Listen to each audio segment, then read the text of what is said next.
350만 경남 도민 모두가 감시자가 되는 시간, 감시자들. 네, 반갑습니다. 이하롬입니다. 우리 지역의 크고 작은 이슈와 정책들을 꼼꼼히 감시하고 우리가 바로 이 지역의 주인임을 확인하는 시간입니다. 오늘도 함께할 네 분의 대표 감시자들 먼저 인사 나누겠습니다. 안녕하세요. 안녕하세요. 네, 반갑습니다. 특별 감시자 한 분 먼저 소개해드리겠습니다. 경남 근로자건강센터 이철호 원장님 함께합니다. 안녕하세요. 네, 반갑습니다. 네, 근로자건강센터에서 일을 하고 계세요. 예. 의사 선생님이신 거죠? 예, 네. 낯설어요. 어떤 곳인가요? 그렇죠. 저는 의사이면서 직업환경의학 전문입니다. 뭐 아마 내과나 소아과 이런 전문 의사는 많이 보셨겠지만 직업환경의 전문의는 처음 보실 거예요. 네. 그렇죠? 네, 주로 하는 역할들은 한다고 보시면 될 것 같아요. 업무상 질병을 진단하고 치료하고 재활까지 담당하는 그 전문 분야를 담당하고 있습니다. 오, 그렇군요. 두 가지 궁금증이 있거든요. 네. 하나는 제가 업무상 질병으로서 뱃살이 조금 늘어나고 있고 두 번째는 제가 30대 청년 패널로 나와 있는데 네. 얼굴이 40대와 50대처럼 보이지 않습니까? 업무상 질병으로서 노화가 진행되는 것 같은데 이런 것들 무료로 상담을 받고 솔루션을 제공 받을 수 있나요? 업무상이 맞습니까? 업무상 맞습니다. 때문에 아닙니다. 업무상입니다. 업무상을 입증하기는 쉽지 않은 부분인 것 같은데요. 네. 모든 질병이 그 입증 정도가 경우에 따라서 향후의 미래는 가능하지 않을까 생각이 듭니다. 근데 아직까지 어떤 사회적 합의 속에서는 아마 비만은 아직까지 업무상 질병이 들어가지 않는 걸로 되어 있습니다. 저희 뱃살과 노화는 사회적 합의가 이루어지지 않네요. 그러면 저도 이렇게 일하다가 뭐 어디가 좀 몸이 안 좋은 것 같아요. 이게 좀 제가 일하는 것과 관련돼서 건강이 안 좋은 것 같아요. 그럼 원장님 찾아가도 되는 거예요? 예, 오시면 됩니다. 아, 그래요? 그러니까 대부분 찾아오시는 분들이 네. 어떤 질병에 걸렸을 때 그게 업무와 관련해서 발생하는 건지 그건 자기 지병인지를 구분 못하는 경우가 대부분이잖아요. 그죠? 그런 부분들은 찾아오셔서 상담을 통해서 보시면 업무상 이 관련도가 얼마나 적는지를 판단하실 수 있을 겁니다. 조만간 찾아뵙도록 하겠습니다. 언제든 주십시오. 네. 저희가 오늘 이철호 원장님을 이렇게 모신 이유가 있습니다. 오늘은요, 일하면서 생기는 사고나 질병, 그 산업재해에 대한 이야기를 나눠볼까 하는데요.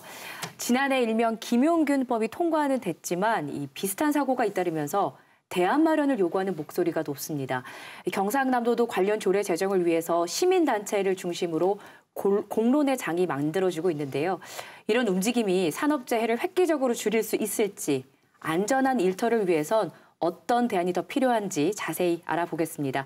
오늘 첫 번째 감시 리스트는 당신의 일터는 안전합니까? 입니다. 그 센터에서 그래서 이렇게 근로자들을 많이 만나보다 보면 다양한 사례를 참 많이 보셨겠어요. 예, 그렇죠. 한 예를 들자면 작년 12월 달에 기업체를 말씀드려야 될지는 모르겠지만 언론에 다 나와서 말씀드리는데 현대 위아에 있는 사내 협력업체 직원 11분이 근로자건강센터를 찾아오셨어요. 동일한 질병이었는데 되게 이제 손에 각질이 벗겨지고 가렵고 동일한 질병으로 오셨거든요.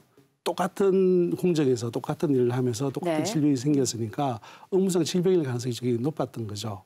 그래서 저희들이 이제 근로자센터가 지역에 있는 직업병 감시 체계를 겸하고 있습니다. 그런 문제가 발생을 하면 노동부나 공단이나 함께 그걸 조사할 수 있게끔 되어 있거든요. 그래서 노동부에 이런 부분들을 보고를 했고 그 이후에 아마 근로감독을 나가서 이유처리를 한 걸로 알고 있습니다.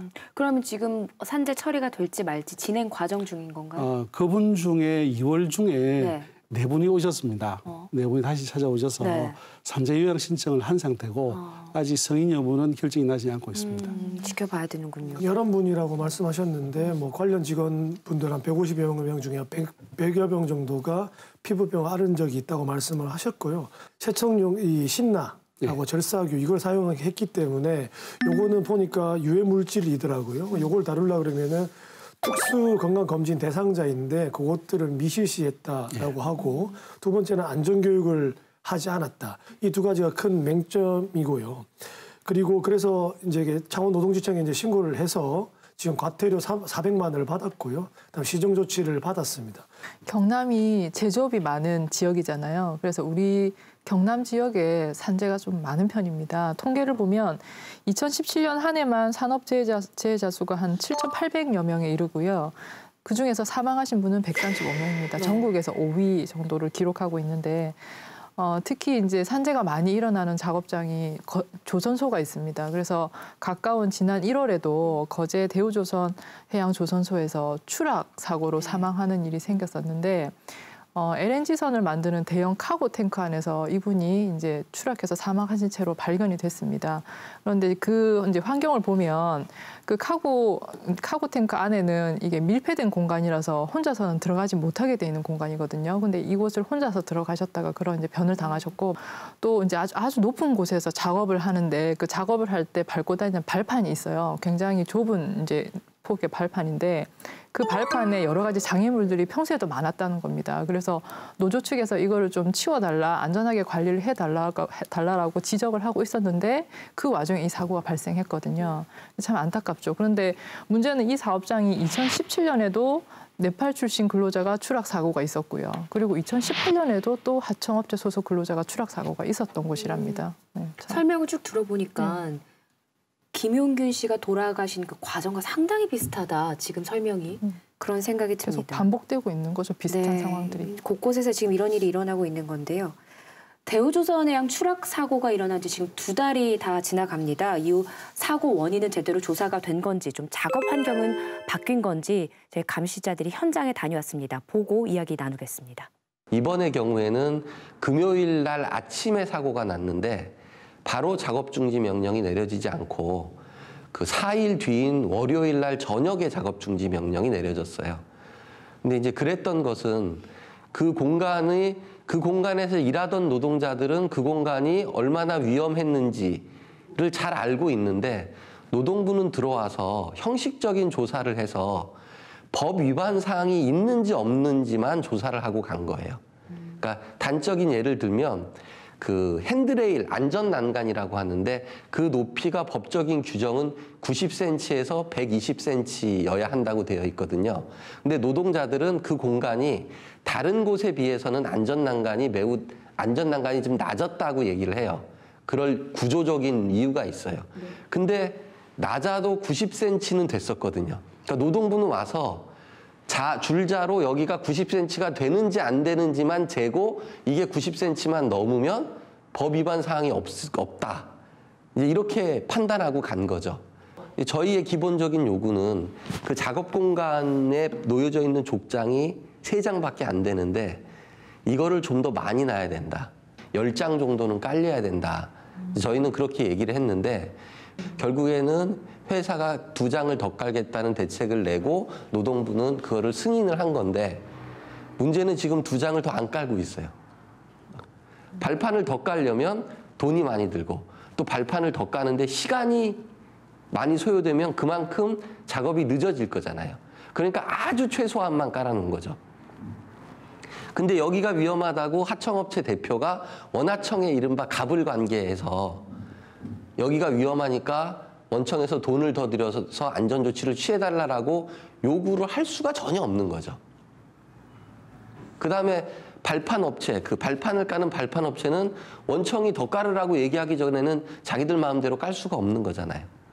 그러니까 마찬가지로 하청 노동자들이 현장에서 위험하다고 아무리 얘기를 해도 이 얘기가 전달돼서 될 수 있는 통로가 아무것도 없는 거죠. 그러니까 이것도 사실은 되게 큰 문제인 거죠. 그 사람의 목숨과 안전이 달린 일인데 사실 그게 정규직이면 어떻고 하청이면 어떻고 비정규직이면 어떤데 참 얘기를 쭉 들어보니까 아 이래서 이런 일들이 자꾸 일어나나 하는 답답한 마음이 드네요. 네. 지금 태안에 지금 고 김용균 씨의 경우도 그랬다고 합니다. 이 석탄 이송 컨베이어 벨트가 굉장히 위험했다고 해요. 그런데 이걸 오랫동안 알고 있었는데 그래서 작업하는 사람들 알아요. 이게 위험하고 고쳐야 된다고. 근데 이걸 서부화력, 이 원청회사인 서부화력에게 말할 통로가 없는 겁니다. 왜? 원청회사한테 하청회사 말을 할 수가 없어요. 더구나 하청회사의 노동자가 갈 방법이 없죠. 그래서 이런 경우에는 하청 노동조합이 이런 그 대우조선의 이런 산업안전위원회에 참여할 수 있도록 우선에 대우조선 노조에서 보장을 해줘야 됩니다. 같은 노동자지 않습니까? 같은 배를 만들고. 그럼 참여하게 하면 우선에 이 통로는 훨씬, 그러니까 말을 안 듣습니다. 하청업체가 원청업체한테 아쉬운 소리를 못하고요. 그게 가장 큰 문제인 것 같고. 당장에 아까 말씀하신 것처럼 밀폐구역 그 관련돼 가지고 뭐 깔판을 놓는다든지 당장에 사고 위험에 날 수 있는 이 노출에서 아까 근무를 해준다든지 하는 차선책은 최대한 마련해 줘야 되는 거 아니에요? 그리고 아까 깔판을 뭐 7장, 8장 깔아야 된다는데 뭐 5장 깔라는 걸 노동부는 이거 왜 승인해 주는지는 이해가 안 되는데요. 그러니까 이 관련돼 가지고 노동부가 그 일일이 관습을 할 수는 없는 것 같고요.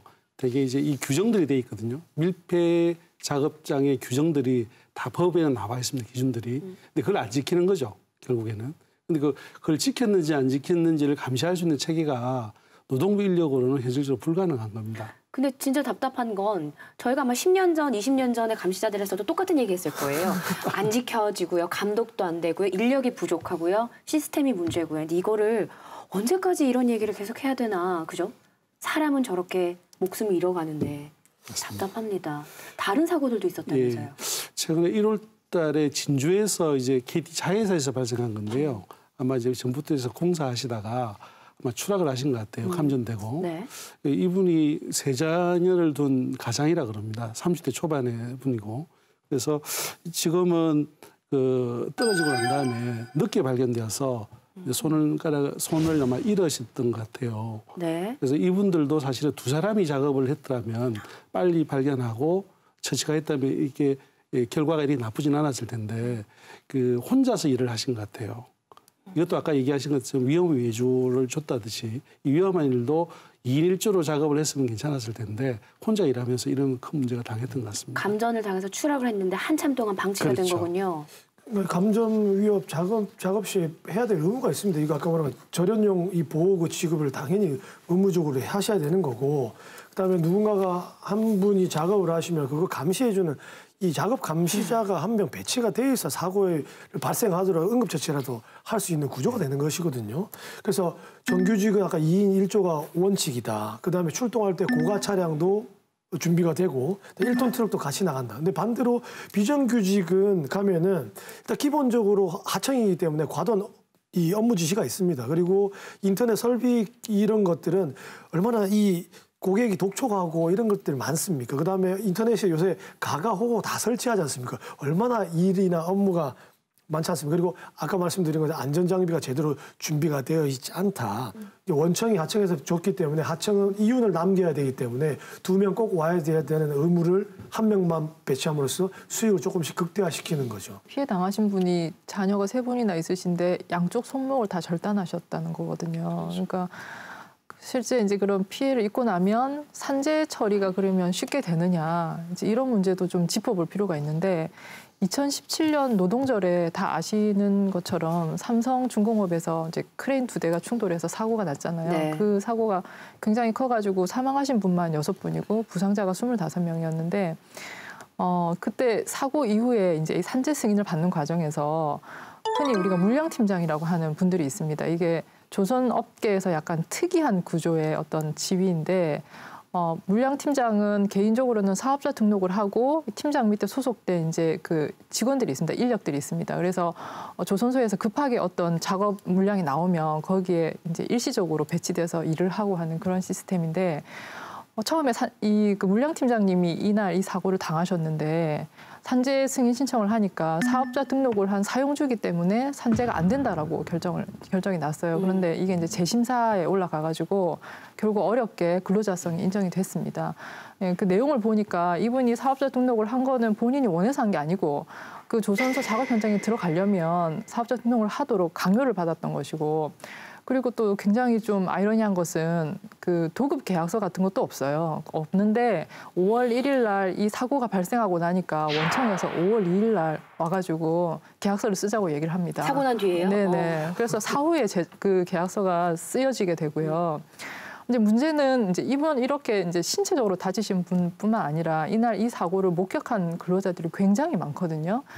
심지어 그때가 휴게 시간이었습니다. 그런데 크레인이 그 흡연실하고 화장실을 덮쳤거든요. 그래서 주변에 굉장히 많이 몰려있던 분들이 그 광경을 다 봤는데 사람이 죽는 모습, 심지어 자기 가족이 죽는 모습을 보신 분도 있고요. 아수라장이 됐는데 그 정신적 피해에 대해서는 아직까지 제대로 된 이 대처가 없습니다. 그리고 산재 승인을 신청하셔서 얼마 전에 뭐 몇 분은 인정되신 분들도 있겠지만 아직은 요원한 상태고요. 심지어 지금 다시는 조선소에서는 일을 할 수 없을 것 같다라고 고통을 호소하시는 분들도 많은 상황입니다. 이렇게 큰 사고였는데도 사고 처치 과정이나 이거를 대처하는 과정이 이렇게 미흡한가라는 생각이 들 정도인데 네, 이런 현장이 사실 곳곳에 많습니다. 하지만 저희가 산재 통계만을 믿을 수가 없는 것이 여러분도 많이 뉴스에서 보셨겠지만 산재를 인정받는 과정이 참 많이 까다롭다고 알고 계실 것 같습니다. 그래서 궁금한 게 이렇게 명확한데 왜 이렇게 산재를 인정받기가 힘든 상황인 건가요?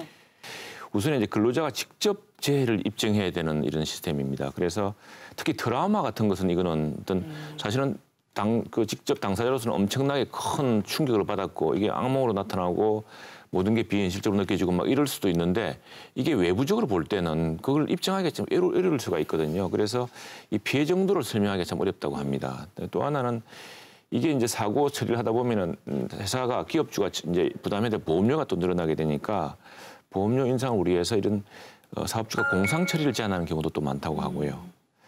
그리고 이제 또 하나 좀 약간 개선되는 방향도 지금 있습니다. 뭐냐면은 원래는 사업주 승인을 받아야 되는 이런 절차가 있었는데 작년에 폐지됐습니다. 그리고 출퇴근으로 인한 그 산재도 이제 인정받게 되었고요.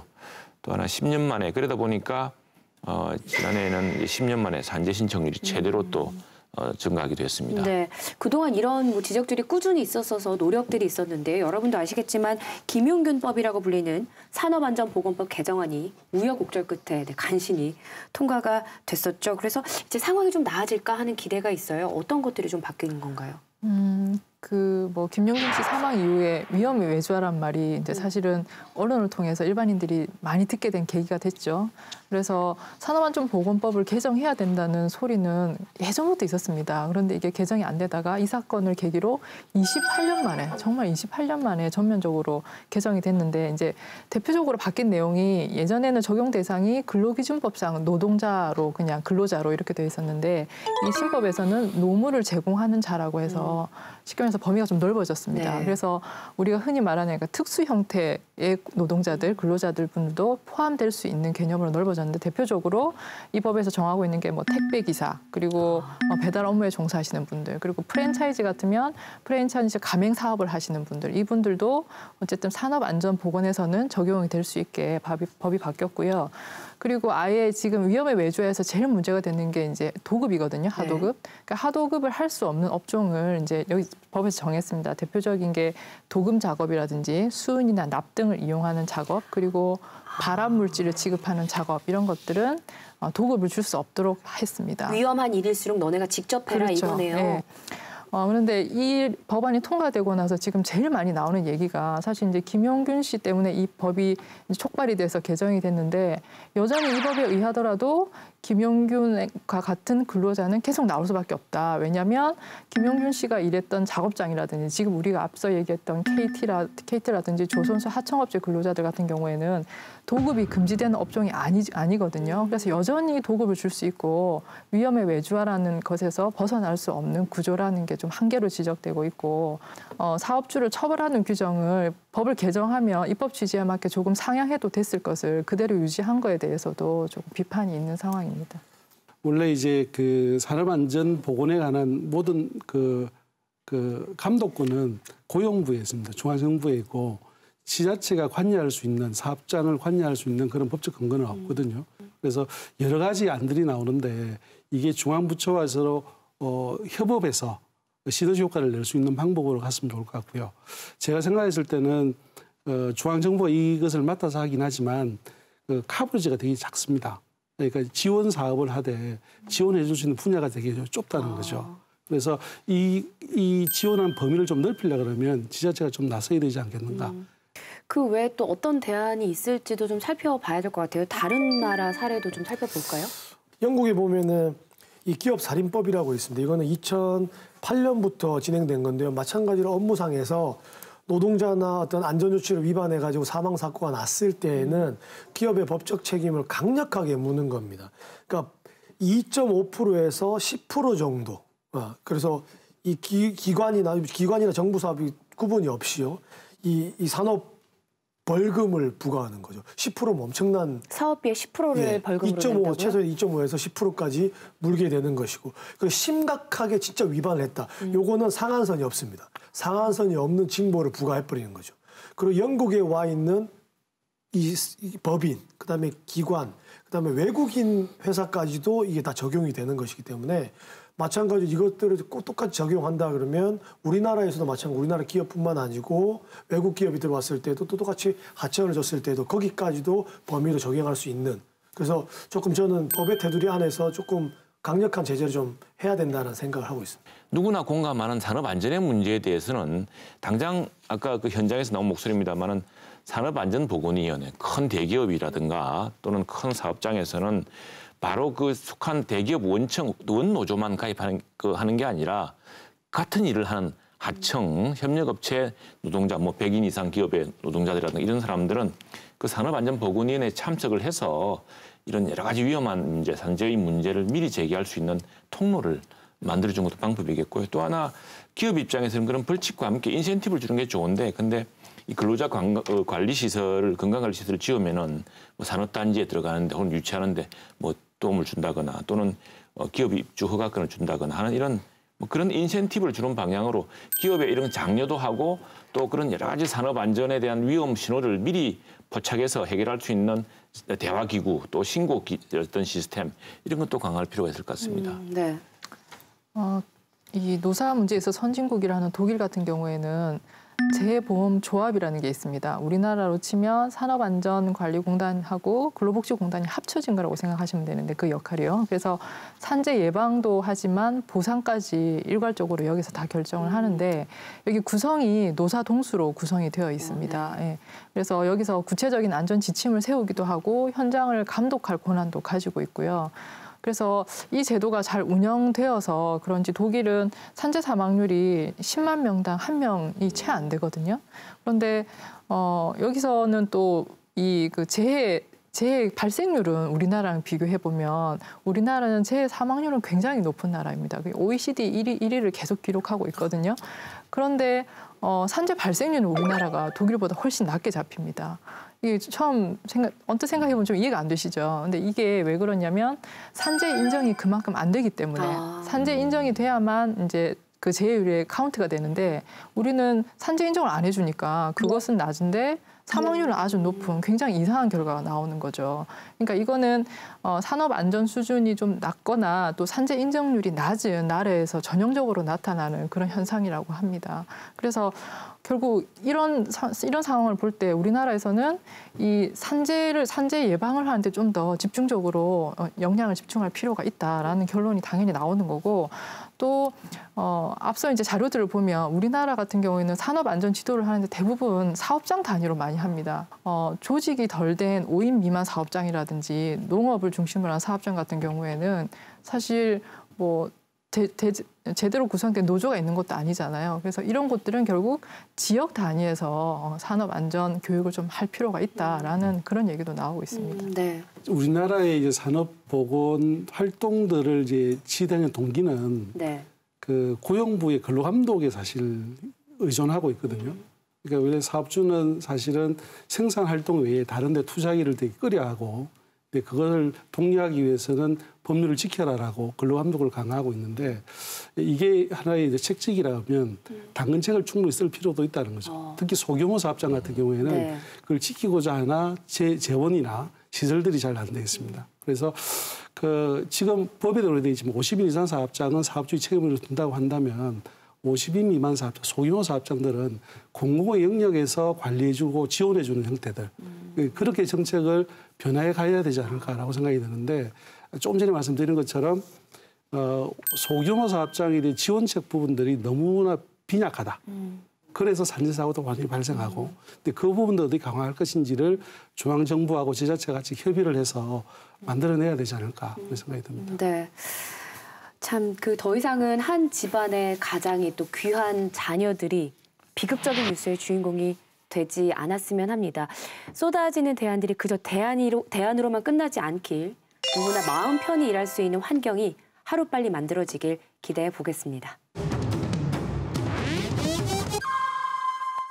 Who kicked a hole in the sky so the heavens would cry over me?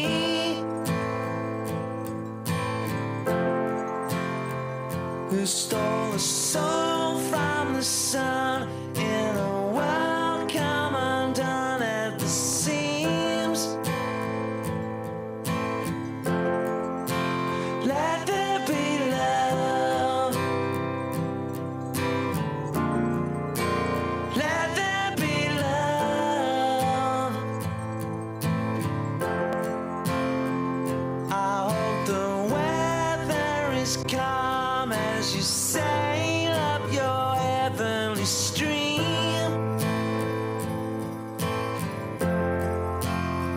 Suspended clear in the sky are the words that we sing in our dreams.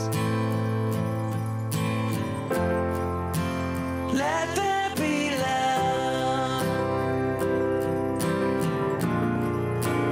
Let there be love.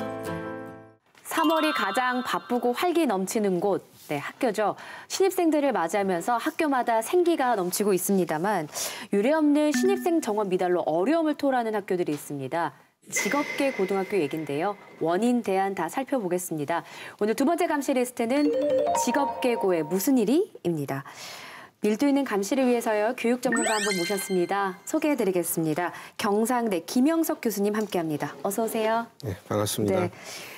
이제 얼마 전에 개강을 했잖아요. 네. 분위기 어때요? 대학교 분위기. 뭐 대학가는 좋죠. 신입생들 가고 싶네요. 네. 네, 뭐 항상 이쯤에 이제 가장 뭐 이제 생기가 있을 때인데 오늘 또 주제가 또 대학에 오지 않고 이제 네. 다른 이제 진로를 선택한 학생들 문제를 가지고 얘기하다 보니까 마음이 굉장히 무겁습니다, 사실은. 네, 저희가 좀 이렇게 네. 차근차근 분석을 해보도록 하겠습니다. 교수님도 모셨으니까.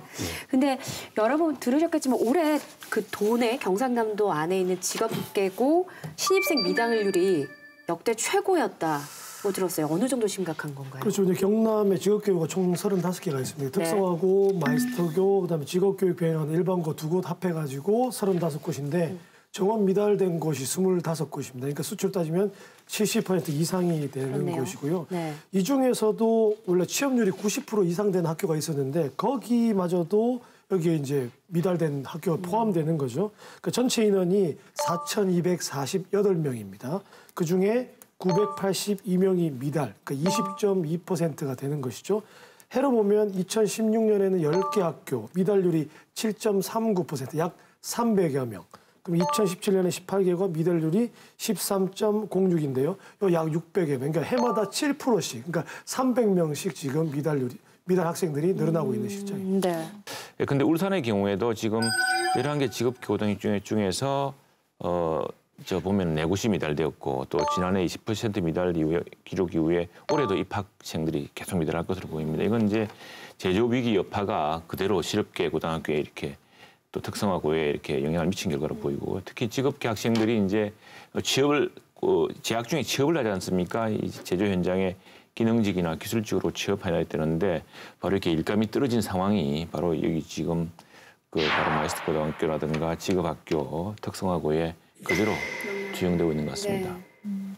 그런데 이제 지금 이런 얘기가 약간은 좀 새삼스러운 게 불과 몇 년 전까지만 해도 대학 나와도 취업이 안 되고 그러니 그 막 돈 들이고 시간 들여서 대학을 가는 것보다 이런 직업계고 나온 학생들은 뭐 졸업하자마자 취업이 되고 훨씬 낫지 않느냐라는 그런 말들이 되게 심심찮게 나왔었거든요.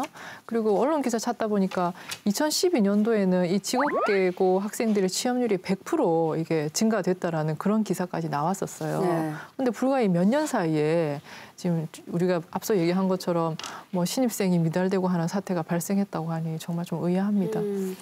근데 경기가 안 좋다 보니 그런 영향도 있고 그래서 일자리가 없다 보니 취업률이 감소한 게 이 직업계고 미달 사태에 영향을 미쳤다는 건데요. 생각해보면 취업을 하려고 가는 학교인데 취업을 할 수 없다면 그 매력이 떨어지는 건 당연한 것 같아요. 그 취업률이 이제 안 좋은 거죠. 경남 지역이 특성하고 마이스터고 취업률을 보면요. 반토막이 났습니다. 2016년에 67.7%였습니다. 2017년에는 51.5%. 이제 계속 반토막나 점점 취업률이 낮아질 수밖에 없는 것이고 우리 방송국 가까이 보면 경남 관광고등학교 있습니다. 이거는 기업하고 연계해가지고 고3 때부터 나가서 취업을 할 수 있다는 거, 연수를 할 수 있는데 네. 이거 말은 그렇게 나간다는 것은 바로 취업하고 연계된다는 것이거든요. 나간다는 건 없고 취업하고 마찬가지였습니다. 그래서 여기 신입생 지원은 늘상 웃돌았어요. 더 많았는데 여기마저도 지금 이 지원 이 신입생들이 미달된 거죠. 취업률 아까 말씀하실 때 이제 취업률이 반토막이 났다. 이게 이제 또 이게 경기 여파가 아니냐. 이런 물론 경기 여파도 어느 정도 영향을 미쳤겠지만 사실은 이건 예고된 현상이었습니다. 과거에 이제 우리가 직업계 고등학교를 가면 취업률이 100%까지 간다라고 네. 하는 게 그게 과연 정상적인 수치냐 우리가 이거를 한번 살펴볼 필요가 있습니다. 과거에 이제 우리가 여러 가지 보도를 통해서 나왔지만 학생들에게 이제 현장 실습이라는 거를 통해서 학생들이 아직 그 진로에 대한 정확한 자기 마음이 정해지지 않는 상태에서 현장 실습 나가서 거기에서 이렇게 취업률을 올리고 그런 과정에서 본인이 원하지 않는 그런 현장 실습을 하는 경우도 있고 그런 과정에서 이렇게 취업률이 굉장히 어떻게 보면 부풀려진 상황에서 현장 실습 자체가 여러 가지 문제를 이제 빚으면서 현장 실습을 정상화하는 과정에서 취업률도 자연스럽게 감소한 측면이 있는 거 아닌가. 또 이런 부분도 볼 수 있고요. 그다음에 우리가 이제 직업계 고등학교 가진 구조적인 문제도 있습니다. 사실은 그 직업계 고등학교 출신들이 이제 주로 단순 노무직 쪽으로 가다 보니까 그러나 산업 구조는 자동화가 이제 이루어지고 그다음에 외국인 노동자와 이제 경쟁해야 되는 상황이고 또 직업계 고등학교 출신들 중에 특히 남학생들 같은 경우는 이제 현장에서 일을 하다가 또 군대를 가야 되거든요. 네. 그러면 이렇게 현장에서도 직업계 고등학교 출신들에 대한 매력이 이제 상당히 떨어질 수밖에 없는 구조적인 문제가 있습니다. 그래서 이게 단순히 언론에서 이게 순식간에 어떤 정부가 뭐 어떤 정책을 바꿔가지고 이런 사태가 초래됐다. 이렇게 보기에는 좀 어려운 측면이 있다고 볼 수 있습니다. 근데 또 이렇게 직업계고 미달 사태의 원인 중에 하나로 꼽히는 것이 앞서 나왔던 현장 실습이라는 건데요. 이게 좀 제도가 바뀌었나 봐요? 언론 보도를 통해서 다 아시겠지만 2017년 12월에 그 제주에서 특성화고 졸업반에 있던 이민호 군이 현장 실습 나갔다가 사망하는 사건이 있었습니다. 이게 이제 언론 보도된 거에 의하면 이 이민호 군은 원예과 소속 학생이었는데 네. 자동차학과 학생들이 나가는 그 현장에 지금 현장 실습을 나갔었다는 거고요. 그리고 이게 음료 제조 회사였거든요. 음료 제조 회사여서 그 제품 적재기 벨트에 끼어가지고 사망을 하고 당시에 이제 근로계약서나 이런 것도 작성에 좀 미비점이 많이 있었던 걸로 발견이 됐습니다. 또한 그 당시에 계약된 것보다, 그러니까 원래 근로계약서에 있는 것보다 추가 근로를 항상 일상적으로 했었고 이날도 역시 혼자서 추가 근로를 하다가 지금 이 사고를 당한 게 이제 다 밝혀지다 보니까 이런 현장 실습 굉장히 문제 있는 것 아니냐라는 그런 여론이 확 일었었고요. 그래서 이런 얘기를 들었던 이제 교육부가 현장 실습 제도를 이제 즉각적으로 그 당시 폐지를 하게 됐던 것이죠. 근데 이게 이제 현장 실습을 학습으로 대체하라 이게 이제 교육부 정책이었는데 이게 이제 이런 실습 제한 대책이 취업이 목적인 직업계 고등학교의 현실과 또 맞지 않았던 측면이 있습니다. 그래서 이것 때문에 현장 반발도 있었고요. 실제로 실습 참여 기업이 2016년에는 3만 1,000개였는데 이게 2,200개로 지금 감소했습니다. 그리고 확 줄었네요. 네. 참여 학생도 6만여 명에서 2만 2천여 명으로 급감해서 이 정부가 물론 이제 안전도 아까 제주도에서 발생했던 실습생 그 사고로 인해서 안전과 고용 조건 문제도 분명히 뒷받침돼야 되겠지만 이제부터 이루어져 오던 이 조기 취업형 이런 실습을 갑자기 폐지하거나 함으로써 직업계 고등학교의 그동안의 그 취업 패턴을 완전히 막아놓은 것 아니냐 이제 이런 데 반발이 심했습니다. 네. 그런데 또 이게 부작용인지 뭐 어떻게 받아들여야 될지 모르겠지만 미달 사태로 이어지다 보니까 또 다시 불만의 목소리가 다시 터져 나오고 그래서 교육부가 다시 또 대책을 내놓습니다. 개선안을 내놨는데 이건 지금 또 무슨 내용인 거예요? 그러니까 이제 그 교육부 입장이 참 애매한 거죠. 네. 그러니까 이게 이제 언론에서 이렇게 직업계고 문제가 이렇게 뭐 취업률이 반토막이 났다, 또 충원이 안 된다 이런 얘기가 나오니까 이제 다시 후퇴하는 거죠. 사실 정부는 이제 뭐 입장은 여러 가지로 설명을 합니다만 내용을 보면 그래요. 이제 일단은 3개월로 제한했던 걸 다시 6개월로 푼달지. 또 이제 지금 문제가 되는 게 뭐냐면 기업들이 이제 현장 실습을 나간 학교에서 학생들이 사고가 나니까 여러 가지 이제 규제를 이제 강화할 거 아닙니까? 네. 안전 기준이랄지 학생 지도 기준이랄지 그거를 강화하면은 기업들 입장에서는 또 현장 실습 학생을 받는 데 메리트가 떨어지니까 그 규제를 또 다시 완화해서 이제 또 다시 쉽게 받을 수 있게 하고 뭐 이런 내용이고 이제 물론 이제 중요한 내용 중에 하나는 뭐 실습 수당을 좀 현실화하겠다 이런 부분은 이제 좋지만 이게 이제 최저임금보다 더 낮다 그러면 학생들에게 어떤 메리트가 있을지 모르겠습니다. 그런데 이제 아무튼 뭐 정부 입장도 이해는 됩니다. 어떤 뭐 정부 어떤 국민의 여론을 살펴야 되는 입장이긴 하지만 이게 이제 그 모양은 참 애매하다. 그렇네요. 네, 그렇게. 네. 뭐 여러 가지 대책 중에서 안전 확보를 위해서 전담 노무사를 지정을 해서 파견을 하겠다 이런 대책이 있었는데 이거에 대한 비판은 바로 나옵니다. 노무사는 자신의 잠재적 고객이 될 수 있는 기업에게 과연 쓴소리를 바로바로 할 수 있겠느냐라는 비판이 바로 나오고요. 또 다른 이제 대책 중에는 선도기업 중에 우수기업을 지정해서 여러 가지 혜택을 준다라는 겁니다. 정책 자금 지원하고 추가금리 우대해주고 공공 입찰 시 가점을 준다라는 건데요. 이 설명회 장에 이런 피켓이 나왔습니다. 학습 중심의 현장 실습은 기만이다. 그리고 청년들 죽음에 기업 특혜로 답하는 염치 없는 교육부라는 그런 피켓이 등장했습니다. 이게 1년 만에 안전을 강조하던 정부가 갑자기 취업으로 입장을 확 바꾼 거에 대해서 이거 뭐 안전을 주고 취업률을 받아온 그런 정책 아니냐라는 비판이 제기가 되고 있습니다. 그 선취업 후 학습이라고 이제 선취업 후 진학에 되고 이제 선취업 후 학습이라고 정부 정책이 바뀌었는데 이제 사실 이 정책의 이면에 뭐가 있냐면 이제 학생들이 대학교를 졸업해가지고 취업을 잘 안 하는 이유가 눈이 너무 높아서 그렇다. 네. 중소기업에 가서 일을 해야 되는데 대학교를 졸업하면 이제 눈이 높으니까 취업을 안 하니까 아직 그 미성숙한 학생들을 미리 눈을 낮춰놓으면 중소기업 말하잖아요. 낮춰놓으면 이 학생들이 이제 이렇게 취업해서 정말 거의 아니 뭐 또 그 정책이 의도하는 바대로 중소기업에서 자기 인생을 이렇게 경력을 개발하면 좋죠. 그런데 아까 말씀하신 것처럼 지금 현재 기업에서 학생을 어떻게 바라보냐면 외국인 노동자와 경쟁하는 수준의 하여튼 그런 입장에서 이 학생을 바라보고 있기 때문에 이 학생을 정말 외국에서 얘기하는 16세, 17세부터 산업 현장에 가서 나중에 명장이 되고 이런 그 설계하는 이런 과정을 정말로 염두에 뒀다면 취업률이라고 하는 성과주의를 버려야 됩니다. 물론 언론에서 이렇게 막 취업률 반토막 났다 하지만 정말 이 기회에 제대로 된 교육을 시키고 제대로 된 그리고 중소기업도 마찬가지입니다. 중소기업에서 오히려 어떤 노동자의 인권을 강화한달지 이런 학생들에 대한 인권을 강화하는 과정을 가야 중소기업이 노동자 어떤 저임금에 의존하는 어떤 산업 체제를 개선할 수 있는 계기도 될 수 있다고 생각합니다. 정부가 한유총 대하는 방식으로 좀 굳건하게 추진하면 좋을 텐데 어쨌든 취업률이 반토막 났다고 그러고 미달을 이라 그러니까 지금 또다시 급하게 이런 현장 실습을 다시 되살린 것 같습니다. 경남교육청도 걱정이 많을 것 같은데요. 그래서 TF팀을 꾸렸다고 합니다. 어떤 내용이 담겼는지 저희가 직접 들어봤습니다. 산업체 관계자하고 직업계 고등학교 선생님들을 중심으로 해서 우리 그 TF팀을 현재 구성을 해서 운영 중에 있는데요. 이 TF팀 운영을 통해서 직업계 고등학교의 문제점을 심층적으로 분석을 해서 중장기적인 발전 계획을 수립을 하고자 합니다. 이 발전 계획을 토대로 해서 학과 개편이라든지 그다음에 교육과정 재구조와 이와 같은 것들을 현재 논의하고 있는 중입니다.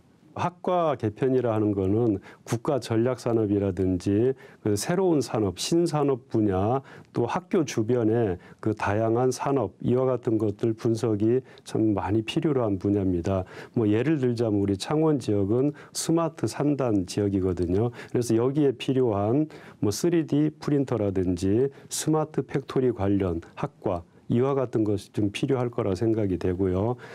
고성 사천 지역 같은 경우는 아시는 바와 같이 항공 관련 학과 이와 같은 것들이 필요하다고 생각을 하고 있습니다. 2019년 현장 실습 지침을 현재 교육부에서 현재 지금 개정 준비 중에 있습니다. 학생 입장에서 무엇보다 안전이 보장이 되어야 되겠고요. 그다음에 현장 실습 후에는 즉시 그 취업으로 연계가 될 수 있도록 하는 것이 중요하다 생각을 합니다. 그다음에 학교 입장에서는 그 선도 기업 그 선정 절차가 여러 절차로 상당히 까다롭게 되어 있습니다. 그래서 이런 부분들이 조금 더 간소화되었으면 좋겠다. 이런 바람을 가져보고요. 선도 기업이나 참여 기업에 대한 다양한 혜택이 지자체라든지 정부에서 좀 지원을 해 주시면 이 그 현장 실습의 개선에 큰 도움이 되지 않겠나 이렇게 생각을 합니다. 그래서 이제 교육기관 입장에서 보면 그 항상 이제 어떤 문제가 발생하면 이제 국민이나 언론이나 이제 국회에서 뭐 했냐 이제 그런 문제가 발생했는데 뭐 했냐라고 하는 질문에 이제 답하기 위해서 여러 가지를 합니다. 근데 이제 여기에는 근본적인 그 문제가 있어요. 아까 말씀하셨듯이 저쪽에서도 얘기했듯이 뭐 새로운 산업에 맞는 학과로 개편하겠다 이제 이런 얘기를 합니다. 근데 현장에서 이렇게 우리가 교원 양성 과정이나 이제 이 지역고등학교들이 학과 중심으로 돼 있고 거기 학과에는 나름대로 오랫동안 그 분야를 가르쳐 온 선생님들 계시고 네. 우리가 교원 수급이나 이런 걸 보면 사실은 그 미스매칭이라는 거는 필연적으로 발생할 수밖에 없습니다. 이거는 뭐 교육기관과 산업체의 미스매칭은 전 세계적인 현상입니다. 근데 우리가 너무 이제 거기에 매몰돼 있다 보면 아까 말씀하신 것처럼 산업은 굉장히 빨리 변하는데 학생들한테 그 변하는 거를 그대로 다 따라가면서 가르쳐 줄 수는 없는 거고 오히려 적응하는 힘을 길러주려면 기본으로 돌아가야 돼요. 사실 인성교육, 기초학력 교육 또 책도 읽게 하고 그러는 와중에서 진로도 이제 모색하게 하고 해야 되는데 이제 이게 악순환이죠. 악순환인 게 이제 뭐 했냐라고 그러면 새로운 산업 구조에 맞춰서 학과 개편하겠다 그러면 실제 학과 개편이 일어났느냐 뭐 이러이러한 식으로 명칭을 바꿨습니다. 그러나 명칭을 바꿨지만 현장에서 이루어지는 교육이 얼마나 바뀌겠어요. 지금 우리 일자리가 대기업 일자리는 뭐 전부 대학 졸업하면 대기업 가려고 그러는 대기업 일자리는 참 어렵습니다. 어렵고 중소기업은 구인난, 대기업은 구직난 뭐 그랬죠, 그죠? 그래가지고 지금 그런데 그 외국에 특히 유럽이라든가 이런 강한 국가를 보면은 강소기업이라 그래서 중소기업들 중에 기술력이 뛰어난 사람이 많습니다. 그래서 정부의 고민, 당시 정부의 이 정책을 도입할 때 고민은 뭐였냐, 마이스터 고등학교 도입할 때 보면은 그러니까 이 강소기업을 기르려면은 역시 젊을 때 재능이 있는 이 분야에 관심 있고 재능 있는 젊은이들이 들어가서 열심히 그걸 외국인 찾고 또 아예 젊은 이 들어올 새로운 기술자가 없어서 그 기업을 포기하는 게 아니라 이게 선순환이다. 그러니까 구인난도 해결하고 중소기업은 일자리가 좀 많거든요. 그런 사람들이 자기 적성에 맞게끔 빨리 어떤 진로를 선택해서 일찍 좀 좋은 중견기업 또 그런데 노동 근로조건도 보장돼야 될 테고 또 노동 착취가 없어야 될 테고 그죠? 이렇게 되면은 그것이 한꺼번에 성장해 나가는 좋은 정책이 될 것이다 그렇게 생각하고요. 저희가 한번 저희의 생각을 한번 얘기해 볼까요? 이렇게 가야 된다. 조금 더 구체적으로 대안이 어떤 게 있을까요? 우선은 이제 뭐 그 당장에 우리가 그렇다고 해서 지급계 고등학교를 손 놓고 있을 거냐 네. 이런 부분은 이제 그거는 아니고요. 실제로 아까 예산 얘기도 했지만 물론 특성화 고등학교에 이제 투여되는 예산이 일반계 고등학교보다 많습니다. 돈을 이렇게 적게 넣는 건 아니에요. 하지만 또 우리가 특목고나 이런 거하고 비교해 보면 또 이제 또 아직은 열악하는 입장이고요. 그래서 이제 일단은 그 예산을 좀 확대해서 내실 있는 직업 교육을 해야 되고요. 기본으로 얘기하면 학생 입장에서는 현장 실습이나 중소기업에 가는 매력이 없고 또 기업 입장에서는 이제 직업계고 학생을 써야 될 매력이 없으니까 그 매력을 키우는 양쪽의 매력을 키우는 그게 이제 실제로 실효를 거둘 수 있는 정책이라고 볼 수 있겠습니다. 네. 예. 이게 단순히 학생들만의 문제는 아니거든요. 그러니까 저희 변호사들이 로스쿨 수료하고 실무 수습을 받는 과정에서도 지금 거의 비슷한 문제들이 계속 드러나고 있고 또 우리가 노동법에서 말하는 견습 기간이나 그런 것에서도 실제로는 수습 기간인데도 불구하고 그 대우는 열악하고 취업은 보장되지 않고 그러면서 기업에서는 단기간으로 썼다가 이분들을 쉽게 해고하는 용도로 악용하는 사례들도 많고요. 그래서 우리가 흔히 말하는 현장 실습, 실무 수습이 아직 우리나라에서는 이렇게 제대로 이 철학이 없는 게 아닌가. 특히 사용주가 바라보는 현장 실습은 과연 어떤 의미를 갖고 있는 건지 철학의 부재도 한 번 정도는 저는 좀 짚어주고 싶습니다. 그래서 현장에서는 그러니까